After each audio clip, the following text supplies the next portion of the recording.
All right, hey guys, I'll start with just the injuries. Mims was out today with a hamstring, Clark with the shoulder, Vincent Smith with the core, Kafusi with the hamstring, Travis Ross with the groin, Deshear with a hamstring, Poole still is out with the dehydration from the other day, Jabari with the quad, and then Burgess, um, he went down in practice with a low back. That was an individual. That was a non-contact deal. Um, first day out in pads, it was, we got a lot of things to clean up. Obviously, keeping guys off the ground, just making sure we practice the right way. Protecting each other, but at the same time, playing physical. Obviously, it's been the first time since we've been in pads since December. But I did think that the effort was there, the speed was there, a lot of good things as far as improvement with what we're doing. It was a short practice, obviously mandated, through the NFL, NFLPA, how they kind of got this thing set up. It was, 90 minutes. I mean, it goes quick, but I do think we got some good work in. We got a lot of improvement to do. And with that, whatever you guys got. Adam, how long is it that you are mandated for the 90-minute practices? When do you get to ramp up? Tomorrow, the next day, each day you can increase it. They got a certain amount of time you can increase. So they got it mapped out pretty good for what we should do or what we can do.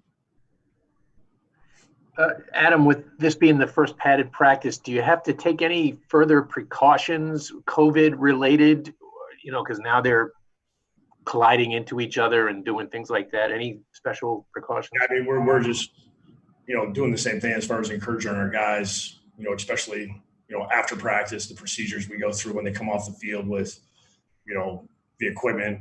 There's a lot of things that we have to do with on the field equipment. When we come off the field, the equipment staff, I mean, our entire staff in the building, I mean, they're working nonstop from the time they get in to the time they leave, as far as making sure things are clean, disinfected. And I mean, it's just a lot of work.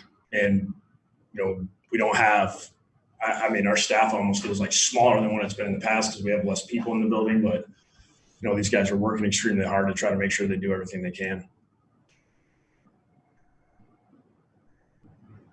Adam, how close is Avery to coming back off PUP list? Yeah, I mean, it's hard for me to predict.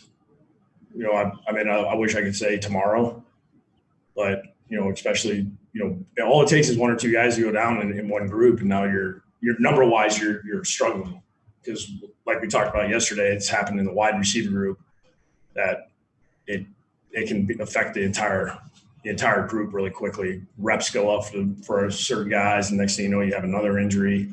The workload becomes problematic. I know this. He looks good when I've watched him, just running and kind of getting his, rehab when he's doing those type of things. But it's all about the continuous work day in and day out. When you get kind of past that 2 days straight of working and then get to the third one, how's he feeling the fourth day? It's just that increased workload that he's been doing. I know he wants to be back out there. I mean, we want him back out there. We got to do right by him and make sure that he's in the right frame, both mentally and physically, before we put him out there.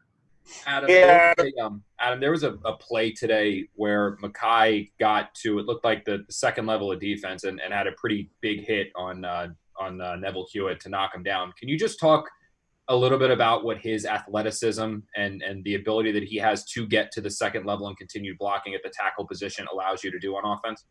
Yeah, I think it's rare that you see a 370-pound guy move the way he does. It's hard to explain what it feels like when you stand next to him.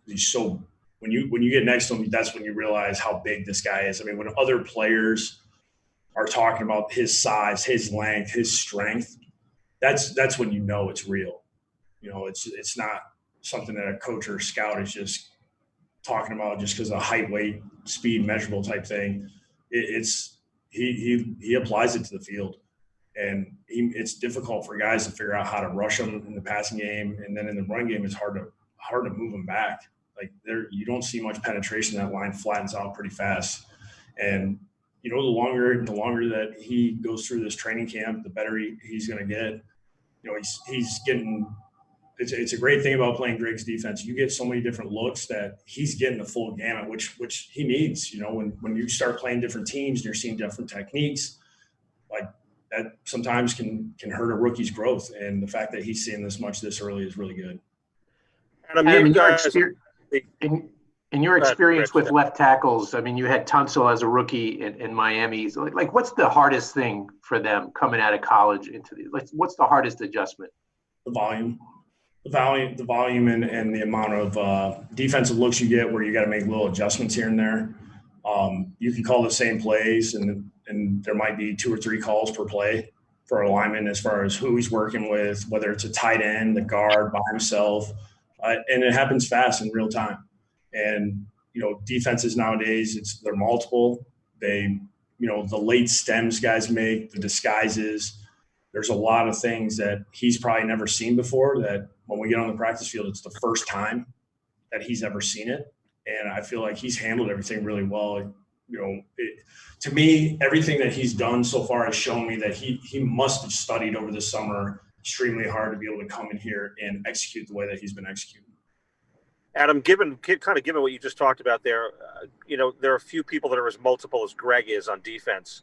How much can that really help a guy like Becton when he's seeing that so much stuff? Because I'm sure that Greg is reveling and throwing as much shit at him as he can, basically, right?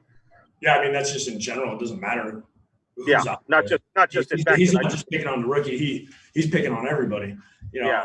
But I think for us as a team, it's great, especially offensively, because you don't go into a season being like, we've never seen this before. Because we're seeing more variations of all kinds of defenses right now. Greg it's one of the things that I absolutely love about how our defense plays with how physical they play and how aggressive they play, but just the multiplicity is phenomenal for us.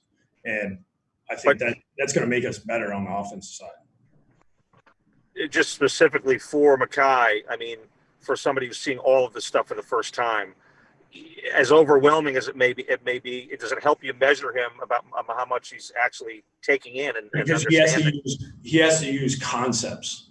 We can't walk out there and be like, hey, just do this. It's for going against our defense. It's not that easy. You have to, everything has to be concept based, because you have to give them answers for so many multiple fronts and techniques and things like that. So everything's concept based, where he has to use that knowledge he's gaining in meetings and then apply it on the field. And he's done a great job of that. Have you ever coached somebody, Adam, that has his athleticism at that position before? Like, do you have anyone you can? Tunsil could probably play tight end in the NFL. I mean, he was a freak athlete.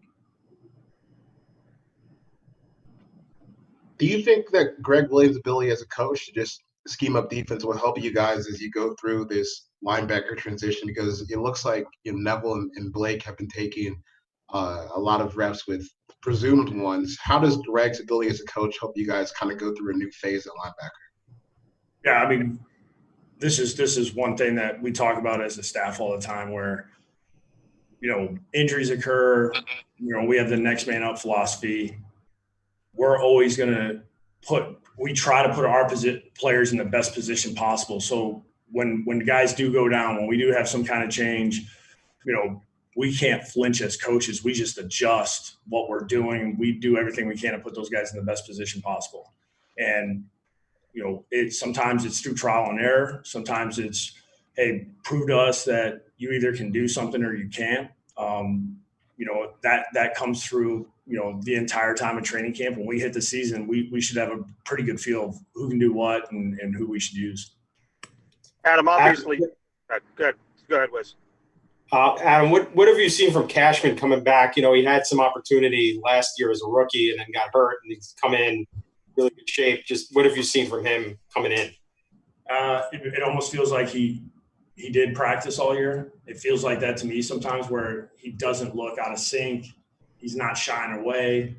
I see the guy that we saw at the beginning of last year, but obviously a year under his belt, you can tell he looks more comfortable. He's quicker on the draw and things. He's seen more football. The good thing was he stayed engaged all through last year. He didn't he didn't just fall off and, be like, oh, I'm on IR. So, this year's over. He did a good job of sticking with it, and it's helping him right now, because all the things they're saying, it's, if he didn't pay attention, then he'd play a little slower. You guys obviously lost some blue chip, obviously no Jamal, and with CJ opting out, those are probably two of your higher level blue chip guys on defense. What is it about Greg that can take guys like Neville and like Cashman and some of these unheralded, maybe not high draft pick guys, and kind of just make it work? What is it about him that's able to do that? Well, I mean, it's just the ability to adjust your scheme.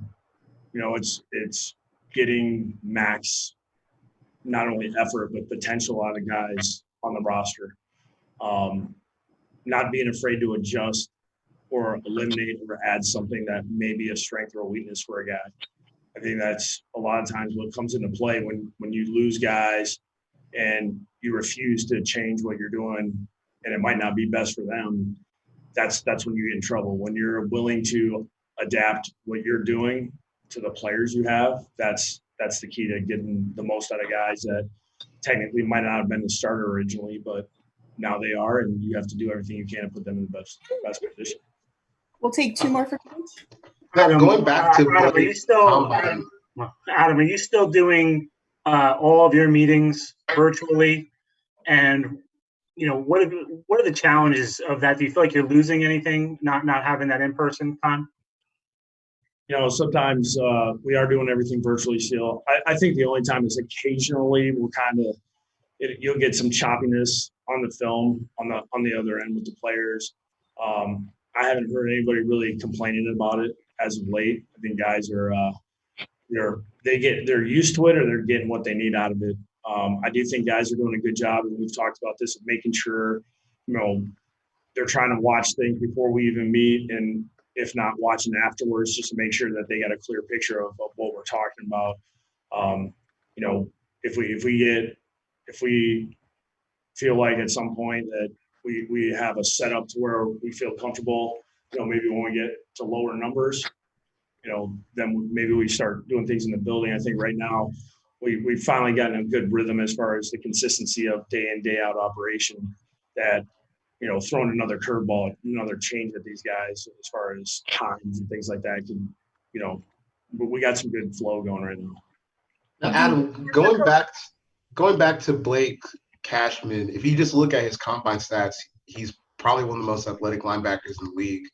How does that, increase the amount of ways that you can deploy him in your defense for the coming season? Yeah, he has a lot of strength. I mean, obviously he has the ability to play man-to-man as a linebacker. He's a guy that can find the ball. He can run and hit. He's a very good special teams player. I know anytime you see him kind of walking that starting linebacker crew, you see Boyer's shoulders go down a little bit more, because that's one of his dudes that he loves having on 4 phases. But when you're a starting linebacker, you kind of lose him in a couple phases. But I mean, that's what makes Blake valuable, and that's why our coaching staff have liked him from the jump, where he gives us so much variety. He's a young player that's still learning, but he gives us a lot of athleticism. It's just all about, at this point, just keeping him healthy, getting him to a 16-plus game season. All right, guys. Thanks, Coach.